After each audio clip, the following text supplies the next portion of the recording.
जय श्री राम। सभी को जय श्री राम। आपके अपने चैनल श्री राम कथा में आपका स्वागत है। सबसे पहले हम श्री हरि की चरण वंदना करेंगे और सभी देवी देवताओं से हाथ जोड़कर निवेदन करेंगे कि आइए और हमारे साथ इस महान ग्रंथ का श्रवण करें। तो चलिए शुरू करते हैं आज का अंक। पिछले अंक में हमने पेज नंबर 301 समापन किया था। जैसा कि नियम है, हम अंतिम श्लोक पढ़ेंगे। यद्यपि नीति निपुण नर नाहु, नारी चरित जल निधि अवगाहु। कपट स्नेहु बड़ाई बहोरी, बोली भी हसी नयन मुह मोरी। पेज नंबर 302 रामचरितमानस अयोध्या कांड। तो शुरू करते हैं। मंगल भवन अमंगल हारी, द्रवहु सुदशरथ अजिर बिहारी। दोहा। मागु मागु पै कहु पिय, कबहु न देहु न लेहु। देन कहेहु वरदान दुई, तेउ पावत संदेहु। सियावर रामचंद्र जी की जय। हे प्रियतम, आप मांग मांग तो कहा करते हैं, पर लेते लेते कभी कुछ भी नहीं। आपने 2 वरदान देने को कहा था, उनमें भी मिलने में संदेह। जाने उमर मुराऊ हसी कहई, तुमहि को हाब परम प्रिय अहहि। थाती राखी न मागी हुकाऊ, बिसरी गयऊ मोहि भोर सुभाऊ। राजा ने हंसकर कहा कि अब मैं तुम्हारा मर्म मतलब समझा। मान करना तुम्हें परम प्रिय है।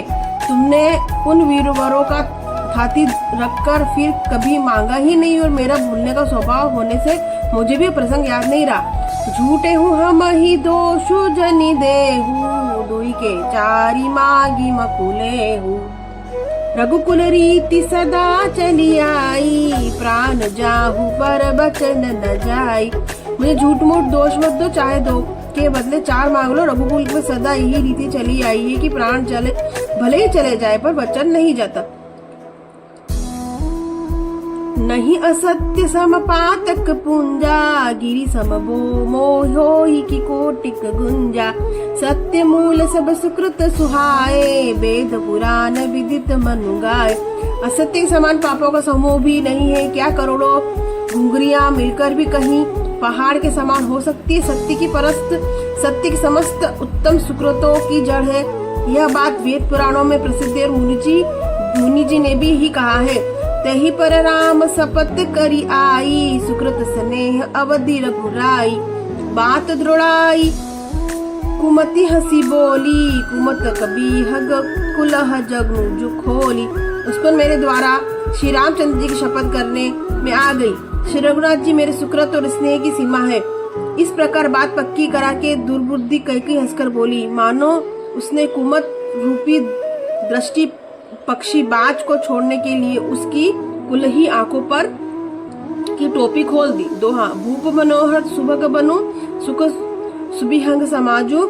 भिल्लिनी जिमी छाड़ चहती बचनु, भयंकरु बाजु। सिया रामचंद्र जी राजा का मनोहर सुंदर वन है, सुख सुंदर पक्षियों का समुदाय है। उस पर भिल्ली की तरह कैकेयी अपना वचन रूपी भयंकर बात छोड़ना चाहती। मास परायण 13वां विश्राम। सुनहु प्राण प्रिय भावत जी का, देहु एक बर भरत ही टीका। मागहु दूसर बर कर जोरी, पुरवहु नाथ मनोहरथ मोरी। वह बोली, हे प्राण प्यारे, सुनिए, मेरे मन को भाने वाला एक वर तो दीजिए, भरत को रास तिलक, और हे नाथ दूसरा वर भी हाथ जोड़कर मांगती, मेरा मनोरथ पूरा कीजिए। तापस बेस विशेष उदासी, 14 बरिस राम बनुबासी। सुनी मृदु बचन भूप ही सोकू, शशि कर छुवत बिकल जिमि कोकू। तपस्वियों की वेश में विशेष उदासीन भाव से राज्य और कुटुंब आदि की ओर से भली भांति उदासीन होकर विरक्त मुनियों की भांति राम 14 वर्ष तक वन में निवास करे। कैकेयी के कोमल विनय युक्त वचन सुनकर राजा के हृदय में ऐसा शोक हुआ जिससे चंद्रमा में किरणों में स्पर्श चकवा विफल हो जाता। गयऊ समय नहीं कछु कही आवा, धनु सचान बन झपटे प्लावा। विवरण भयऊ निपट नर पालू, दामिनी अनेहु हनेऊ मन तरुला तालू। राजा सहम गए, उनमें कुछ कहते न बना, मानो बाज वन में बटेर पर झपटा हो। राजा का रंग बिल्कुल उड़ गया, मानो ताड़ के पेड़ को बिजली ने मारा हो, जैसे ताड़ के पेड़ पर बिजली गिरने से वह झुलसकर बर्दरंगा हो जाता है, वही हाल राजा का हुआ। माथे हाथ मुदी दो लोचन, तनु धरी लो सोचू लाग जनु सोचन। मोर मनोरथ सुर तरु पूला, फरत करी निजी में हते समूला। माथे पर हाथ रखकर दोनों नेत्र बंद करके राजा ऐसे सोच करने लगा मानो साक्षात सोच की ही शरीर धारण कर सोच कर रहा हो। वे सोचते, हाय मेरा मनोरथ रूपी कल्प वृक्ष फूल चुका था, परंतु फलते समय कैकेयी ने हाथीनी की तरह उसे जड़ समेत उखाड़ कर नष्ट कर डाला। अवध उजारी की कैकेयी, दिनी सी अचल विपत्ति के नहीं। कैकेयी ने अयोध्या को उजाड़ कर दिया और विपत्ति के अचल नींव डाल दी। दोहा। कवने अवसर का भयउ गयु नारी विश्वास, जोग सिद्धि पर सब जिमी जति अविद्या नास्या। और रामचंद्र जी की जय। किस अवसर पर क्या हो गया, स्त्री का विश्वास करके मैं वैसे ही मारा गया। जैसे योग की सिद्धि रूपी फल मिलने से समय योगी को अविद्या नष्ट कर देती। यही विधि राउ मन ही मन छाका, देखी कुभाति कुमति मन माखा। भरत की राउर पुत न होई, आने मोल बिसाही की मोही।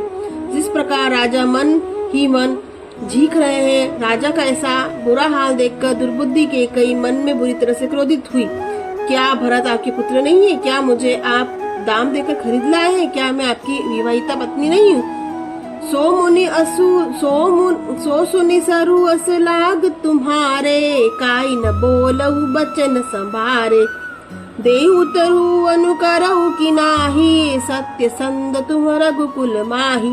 जो मेरा वचन सुनते ही आपको बाण सा लगा, तो आप सोच समझकर बात क्यों नहीं करते?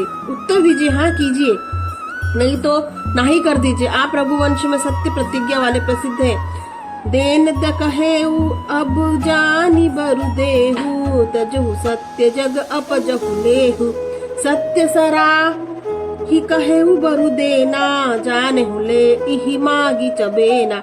आपने ही वर देने का कहा था, अब भले ही न दीजिए, सत्य को छोड़ दीजिए और जगत में अपयश लीजिए। सत्य की बड़ी सराहना करके वर देने का था, समझा था कि अब वह चबेना ही मांग लेती। तो आज हमने पेज नंबर 303 पढ़ा। अगले अंक में पेज नंबर 304 पढ़ेंगे। और हमने इस अंक में देखा कि कैकेयी ने अपने वचन जो राजा दशरथ जी ने दिए थे वो अपनी मांगे 2 रख लिए, भरत जी का राज्याभिषेक और भगवान श्री राम जी का 14 वर्ष का वनवास। तो हम हाथ जोड़कर सभी देवी देवताओं से क्षमा याचना करेंगे। अगर इस महान ग्रंथ को पढ़ने सुनने में किसी प्रकार की भी त्रुटि हो तो हमें क्षमा करें।